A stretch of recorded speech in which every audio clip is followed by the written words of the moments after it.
අපි මේව නම් කරලා තියෙනවා. පළවෙනි එක විදියට ගත්ත ලේට් රයිට් ගත්තාම මේ කඩිටියේෂන් යටතේ ගොඩක් වෙලාවට අපිට බලපාන්නේ අපේ මහතිසන් එකේ එක ආර්ථතාවයේ වැඩි ඒක දේශගුණික තත්ත්වයන්තේ තමයි මේ ලෝකයේ බහුලවම මේ දකින්න පුළුවන් වෙන්නේ.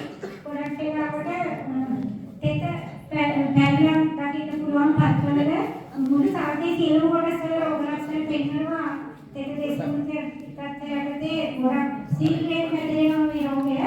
ඒතර සීක්‍රේට් පැතිරීමත් එක්ක ගොඩක් මේ රෝගේ පැතිරුණ අවස්ථාවේදී සියලුම සාධේ කොටස් වල රෝග ලක්ෂණ දකින්න පුළුවන්.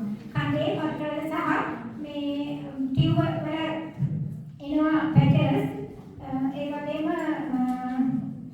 ඩාර්ක් ස්පොට් and පැලන් දකින්න පුළුවන්. මේ මැනේජ්මන්ට් වලදී good economic practice ඉතාමත් වැදගත්. ගොඩක් වෙලාවට මේ අපි දන්නවා ගොවිමානතුරු ඉවරදී පාතර පාවිච්චි කරන්නේ මේ මෙතෙන්දී මේ ගොඩක්ම නයිට්‍රජන් පොහොර වැඩි පාවිච්චි කරනවා. ඒවත් පොහොර පාවිච්චි ඊළඟට ජල සම්පාදනය මේ සියලුම කාර්යයන් හරියට නිවැරදිව පරිණත වුණාම ගොඩක් වෙලාවට දෙන්ටරි පැතිරීම වැඩි වෙනවා. මේ ඇවිල්ලා ඒ වගේම අපි මේ දෙන්ටරි පාලනය කරද්දී ඒකම ජේසන් ෆන්ගිසයිඩ් පාවිච්චි කරනවා. ඒකෙදී ආරසකාරී ෆන්ගිසයිඩ් පාවිච්චි කරන ගමන් රෝගය වැළඳුනහම සංස්ථානික නිලීනාශක යොදාගෙන පාලනය කරනවා.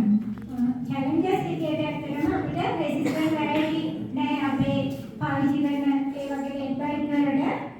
ඒ වගේම ක්වොලිටි සීඩ් වල ප්‍රශ්නයක් තියෙනවා. අපේ මොකක් වෙලාවට අපිට මේ ගොවිමානතුරු හදාගන්න ගොවිගේ ශේෂ්ත්‍රයේ යන හදාගන්න සීඩ් පාවිච්චි කරනකොට මේ කලින් ලෙඩ්බයිට් හැදිච්ච පීඩ වලින් ගත්ත සීඩ් තියෙනවා. මේ වගේ වගේ එන්න පුළුවන්.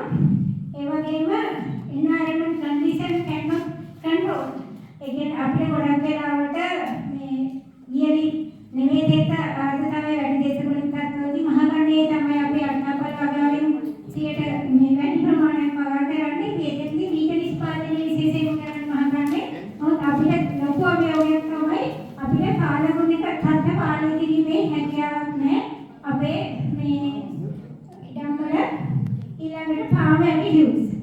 එතෙදි තමයි මම කිව්වේ ගොඩක් ෆාමර්ස්ලා පාරම්පරික ක්‍රමයකට වගා කරනවා. ඒගොල්ලන්ගේ ආකල්ප වෙනස් කරන්න අපිට මේ ගොඩක් දුරට හැකියාවක් නැහැ. අපි මැනේජ්මන්ට් පැත්තෙන් මේ අපි කොහොම කිව්වත් නිවැරදි පාඩක පාවිච්චි කරන්නේ පොහොර නිර්දේශන පොහොර පාවිච්චි කරන්නේ pH එක නිවැරදිව පවත්වාගෙන යන්න ඒ වගේ ගැටලු තියෙනවා.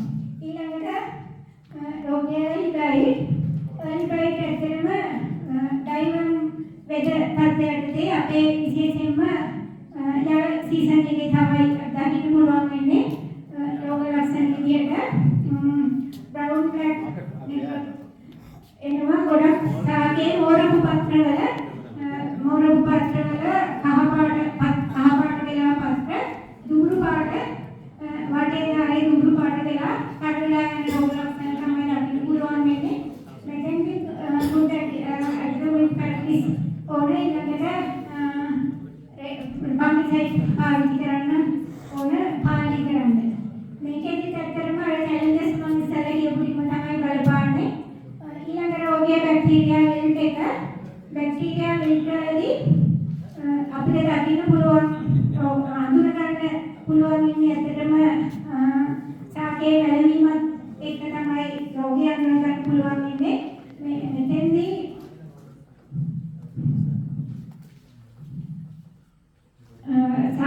අර්ථාවල් ටියුබ් වලින් අඳුන ගන්න පුළුවන්. මේ රූපයෙන් පෙන්නලා තියෙන්නේ ටියුබ් කවල සනාල කලාප දුඹුරු පාට වෙලා තියෙනවා දකින්න පුළුවන් බැක්ටීරියා වෙල්ට් එකේදී මේ හැදිච්ච සාගවල හැදිච්ච ටියුබ් වල.